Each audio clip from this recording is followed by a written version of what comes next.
നമസ്കാരം. വെളിച്ചം ചാനലിലേക്ക് സ്വാഗതം. 2025 മാർച്ച് 3-4 തീയതികളിലെ ദിനഫലങ്ങൾ, രാശിഫലങ്ങളാണ് ഇതിൽ പറയുന്നത്. 12 രാശിക്കാരെക്കുറിച്ചും പറയുന്നുണ്ട്. ഒരു ദിവസം മിനിമം നമ്മൾ അറിഞ്ഞിരിക്കേണ്ട പ്രധാനപ്പെട്ട ജ്യോതിഷ വിവരങ്ങളാണ് ഇതിൽ ഉൾപ്പെടുത്തിയിരിക്കുന്നത്. ഇതിൻ്റെ കറക്റ്റ് ടൈമിങ് പറയുകയാണെങ്കിൽ മാർച്ച് 3 രാവിലെ 6:39 AM മുതൽ മാർച്ച് 5 രാവിലെ 8:13 AM വരെ ഉള്ള കാലയളവിലാണ് ഈ ഫലങ്ങൾ അനുഭവവേദ്യമാകുന്നത്. ആദ്യം മേടം രാശി നോക്കാം. ഇന്ന്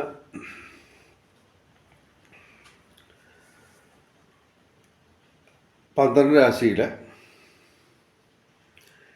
ഏകദേശം 7 രാശിക്കും ഗുണാധിക്യമാണ് കാണുന്നത്. അതിനു മുമ്പ് എല്ലാ ദിവസവും നിങ്ങളെ ബോറടിപ്പിക്കുന്ന ഒരു കാര്യം പറയാം. ഈ ജ്യോതിഷം പറയുന്നതിന് ഈ ദക്ഷിണ കൊടുക്കുന്ന ഒരു ആചാരമുണ്ട്. 1-2% ഫലപ്രാപ്തി കുറയും ഈ ദക്ഷിണ കൊടുത്തില്ലെങ്കിൽ. വലിയ കുഴപ്പമൊന്നുമില്ല. ദക്ഷിണ ചോദിച്ചു വാങ്ങാൻ പാടില്ല, അറിയാം. പക്ഷേ പണമായിട്ട് ദക്ഷിണ ചോദിക്കുന്നില്ല. പകരം ഞങ്ങളുടെ ചാനൽ സബ്സ്ക്രൈബ് ചെയ്യുക. നേരത്തെ സബ്സ്ക്രൈബ് ചെയ്തവർ ലൈക്ക്, ഷെയർ, കമൻറ്റ് ഇവ കൊണ്ട് പ്രോത്സാഹനം തരിക. ആദ്യം മേടം രാശി. അശ്വതി, ഭരണി, കാർത്തിക ആദ്യ പാദം.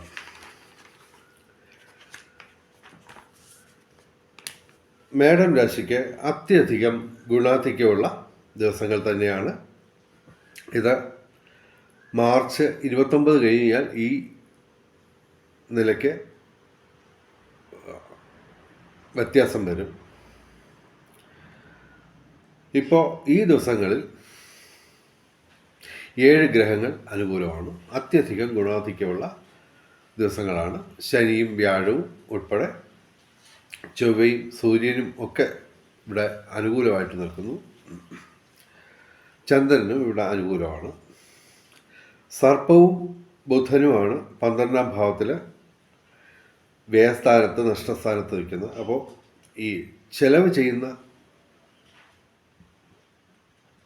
കാര്യങ്ങളിൽ, സാമ്പത്തിക ഇടപാടുകളിൽ നമ്മൾ വളരെയധികം ശ്രദ്ധിച്ച് ചെലവഴിക്കുകയും ഇൻവെസ്റ്റ് ചെയ്യുകയും ചെയ്യുക. മാർച്ച് 29 ശനി ഇവരുടെ 12ാം ഭാവത്തിൽ വരും. എന്ന് പറഞ്ഞു കഴിഞ്ഞാൽ 7 ശനി തുടക്കമാണ് മാർച്ച് 29 മുതൽ. അതിനു മുമ്പായിട്ട് ഒരു പ്രധാനപ്പെട്ട കാര്യങ്ങളെല്ലാം ചെയ്തു തീർക്കാൻ ശ്രമിക്കുക. പ്രധാനപ്പെട്ട ഉത്തരവാദിത്തങ്ങളെല്ലാം തീർത്തു വെക്കാൻ ശ്രമിക്കുക. അതുകൂടാതെ മെയ് 14 വ്യാഴം ഇവർക്ക് 3ാം ഭാവത്തിലേക്ക് അനുകൂലമല്ലാത്ത ഒരു രീതിയിലേക്ക് വ്യാഴവും മാറും. അപ്പോൾ ഏകദേശം ഒരു 28 ദിവസം കൂടെ മാത്രമേ ഇവർക്ക് ഈ അത്യധികം ഗുണാധിക്യമുള്ള കാലം ഉണ്ടാവുകയുള്ളൂ. അതുകൊണ്ട് മേടം രാശിക്കാർ വളരെയധികം ശ്രദ്ധിച്ച് വിവേകപൂർവ്വം, ബുദ്ധിപൂർവ്വം ഈ 27-28 ദിവസങ്ങൾ യൂട്ടിലൈസ് ചെയ്യുക, ഉപയോഗിക്കുക. അതുകൂടാതെ മാർച്ച് 15 സൂര്യനും പ്രതികൂലമാവും. അതുകൂടാതെ സൂര്യനും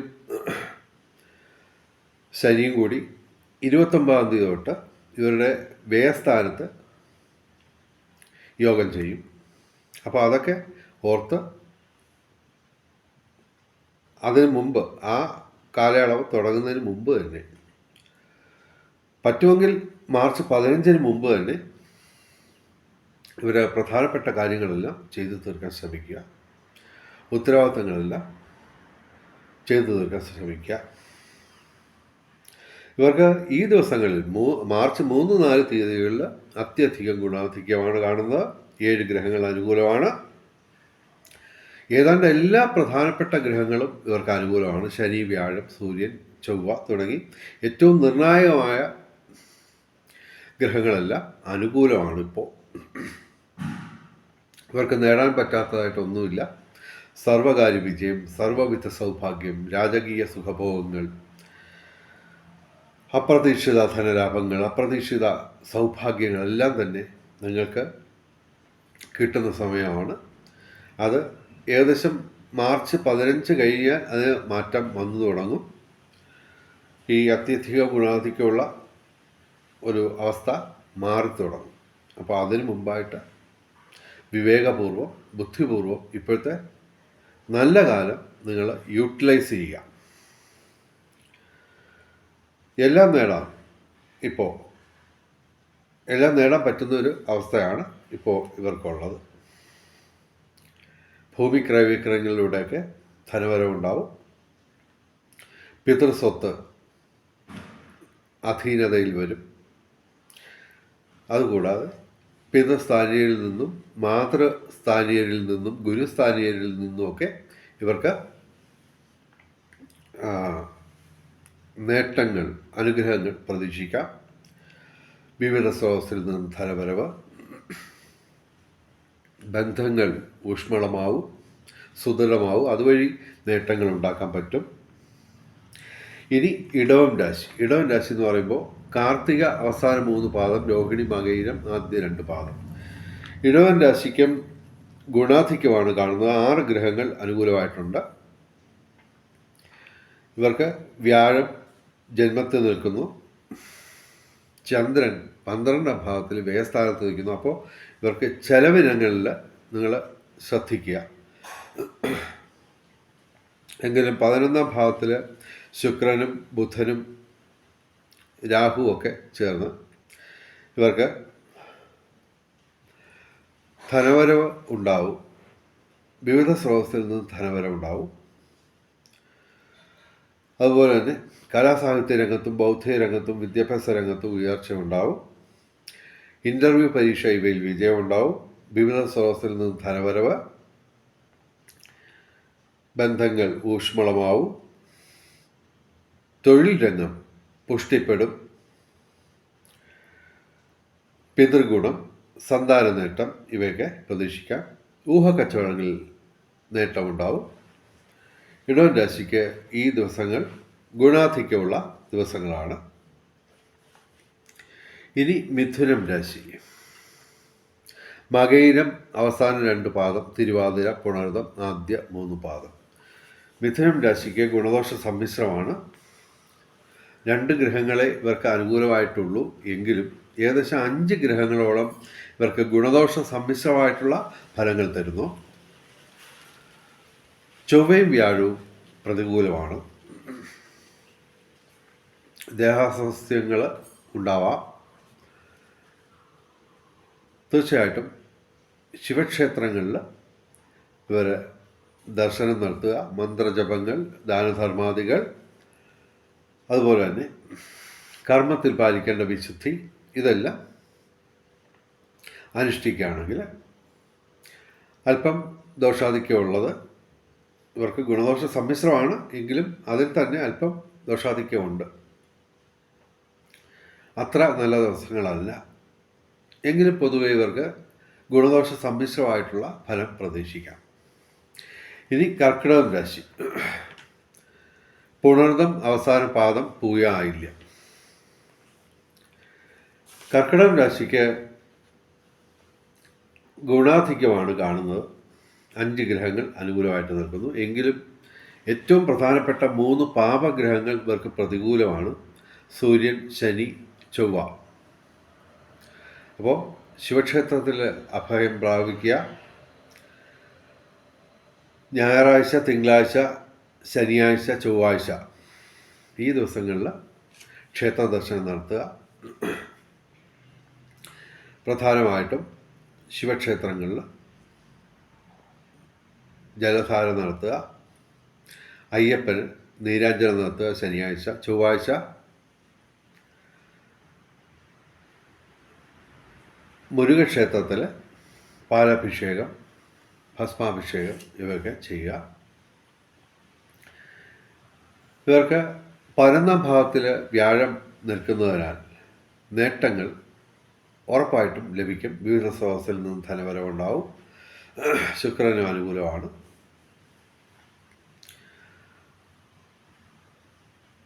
അപ്പോൾ വിവിധ സ്രോതസ്സിൽ നിന്ന് ധനവരവ്, പിന്നെ ബന്ധങ്ങൾ ഊഷ്മളമാവും. വ്യാഴവും അനുകൂലമാണ്. തീർത്ഥയാത്രകൾക്ക് അവസരമൊരുങ്ങും. പൊതുവെ കർക്കിടകം രാശിക്ക് ഗുണാധിക്യം ആണ്, എങ്കിലും അത്യധികം ഗുണാധിക്യമില്ല. ഇനി ചിങ്ങം രാശി. മകം, പൂരം, ഉത്രം, ആദ്യപാദം. ചിങ്ങം രാശിക്ക് ഗുണദോഷ സമ്മിശ്രമാണ്. ഇവർക്ക് സർപ്പം അഥവാ രാഹു മാത്രമാണ് പ്രതികൂലമായിട്ട് നിൽക്കുന്നത്. 3 ഗ്രഹങ്ങൾ ശുക്രൻ, ബുധൻ, ചൊവ്വ ഇവ അനുകൂലമാണ്. ബാക്കിയുള്ള 5 ഗ്രഹങ്ങൾ ഗുണദോഷ സമ്മിശ്രമായിട്ട് ഫലം തരുന്നു.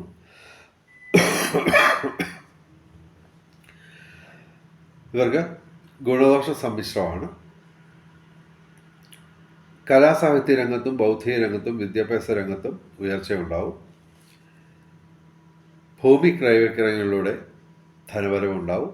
നിയമപ്രശ്നങ്ങളിൽ ഇവർക്ക് പ്രശ്നങ്ങൾ ഉണ്ടാവുമെങ്കിലും അവ മറികടക്കാൻ പറ്റും. കാരണം 11ാം ഭാവത്തിലാണ് ചൊവ്വ നിൽക്കുന്നത്, അനുകൂലമാണ്.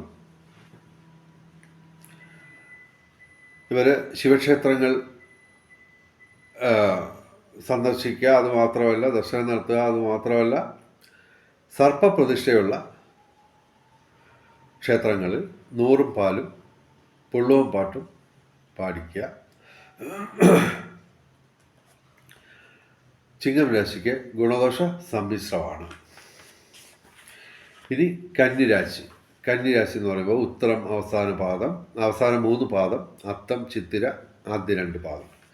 കന്നിരാശിക്ക് ഗുണാധിക്യമാണ് കാണുന്നത്. ഇവർക്ക് ചന്ദ്രനും കേതുവും പ്രതികൂലമായിട്ട് നിൽക്കുന്നു. 4 ഗ്രഹങ്ങൾ, അതായത് ഏറ്റവും പ്രധാനപ്പെട്ട നിർണായകമായ 4 ഗ്രഹങ്ങൾ ഇവർക്ക് അനുകൂലമാണ്. സൂര്യൻ, ശനി, വ്യാഴം, ചൊവ്വ ഇവ 4ഉം ഒരുമിച്ച് അനുകൂലമായിട്ട് വരുന്നു. അതുകൂടാതെ 3 ഗ്രഹങ്ങൾ ഗുണദോഷ സമ്മിശ്രമായിട്ടുള്ള ഫലം തരും. അപ്പോൾ ഏറ്റവും പ്രധാനപ്പെട്ട 4 ഗ്രഹങ്ങൾ അനുകൂലമായതിനാലാണ് ഞങ്ങൾ പറയുന്നത് ഗുണാധിക്യമെന്ന്. ഇവർക്ക് വാഹനലാഭം, പൊതുരംഗത്തും രാഷ്ട്രീയ രംഗത്തും ഉയർച്ചയുണ്ടാവും. തീർത്ഥയാത്രകൾക്ക് വഴിയൊരുങ്ങും. വ്യാഴം 9ാം ഭാവത്തിൽ ഭാഗ്യസ്ഥാനത്ത് നിൽക്കുന്നതിനാൽ ഇവർക്ക് സർവവിധ സൗഭാഗ്യം, രാജകീയ സുഖഭോഗങ്ങൾ, ഗൃഹലാഭം, ശയനസുഖം, ഭക്ഷണസുഖം ഇവയൊക്കെ ലഭിക്കും. വസ്ത്രലാഭം, ആഭരണലാഭം ഇവയൊക്കെ പ്രതീക്ഷിക്കാം. തൊഴിൽപരമായിട്ട് ഇവർക്ക് നേട്ടമുണ്ടാവും. പിതൃഗുണമുണ്ടാവും. സന്താന നേട്ടം. സാങ്കേതിക രംഗത്ത് ഇവർക്ക് വിസ്മയങ്ങൾ സൃഷ്ടിച്ച് നേട്ടങ്ങൾ കൊയ്യാൻ പറ്റും. സർവകാര്യ വിജയം. പൊതുവെ ഇവർ ഏർപ്പെടുന്ന കാര്യങ്ങളിലൊക്കെ ഇവർക്ക് നേട്ടങ്ങൾ പ്രതീക്ഷിക്കാം.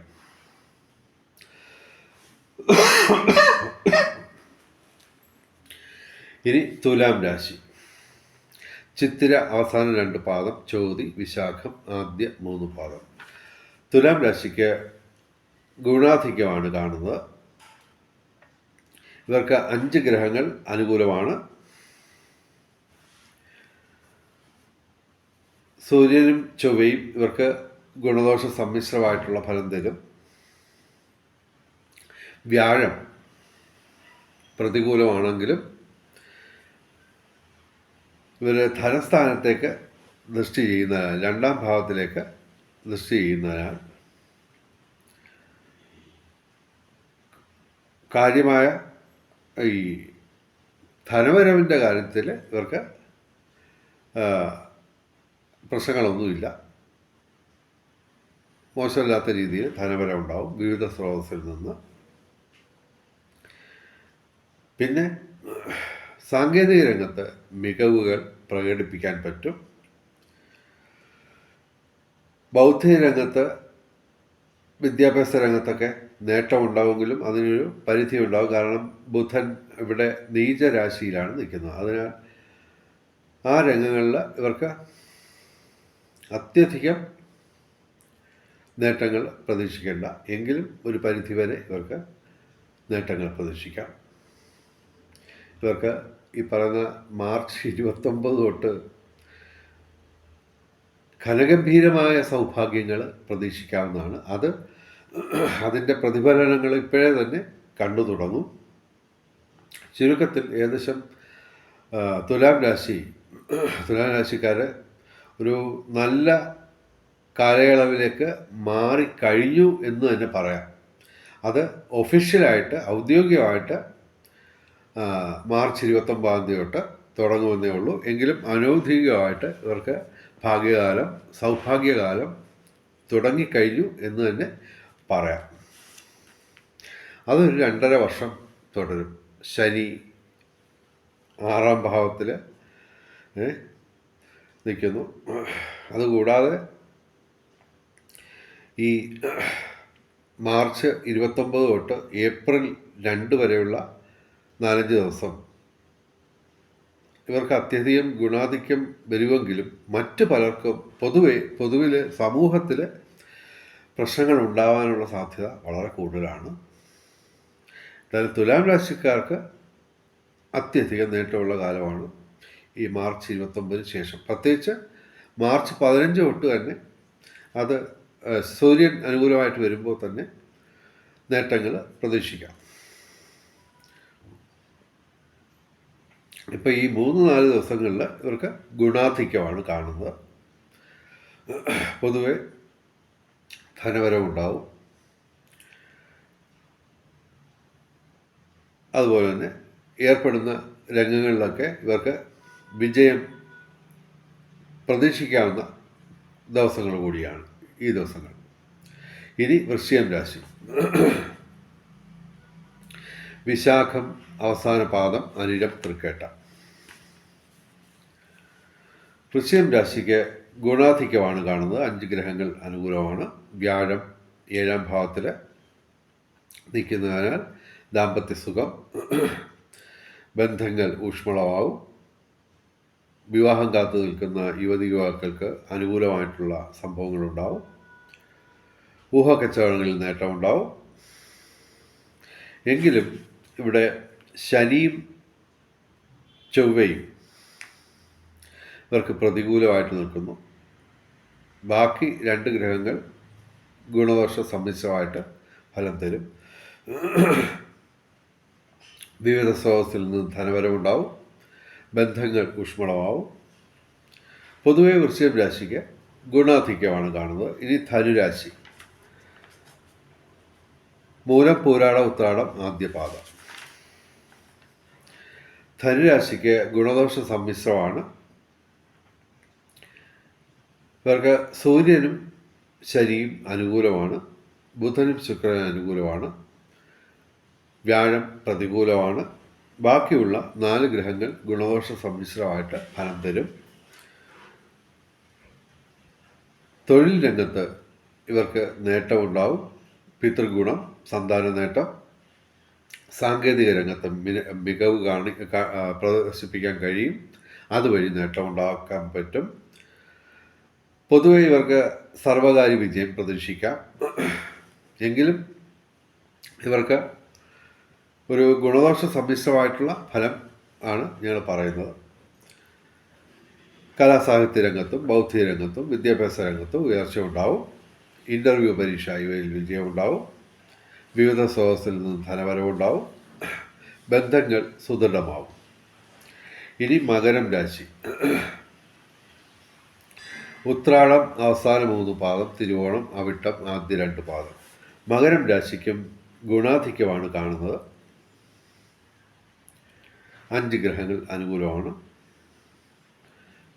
ചൊവ്വ, വ്യാഴം, ശുക്രൻ, സർപ്പം, ശുക്രി ഇതൊക്കെ അനുകൂലമാണ്. എങ്കിലും സൂര്യനും ശനിയും പ്രതികൂലമാണ്. ബാക്കി 2 ഗ്രഹങ്ങൾ ഗുണദോഷ സമ്മിശ്രമായിട്ട് ഫലം തരും. അപ്പോൾ തൊഴിൽ രംഗത്ത് പ്രശ്നങ്ങളുണ്ടാവാം, എങ്കിലും അത് മറികടക്കാൻ പറ്റും. കാരണം വ്യാഴം അനുകൂലമാണ്, ദൈവാധീനമുള്ള സമയമാണ്.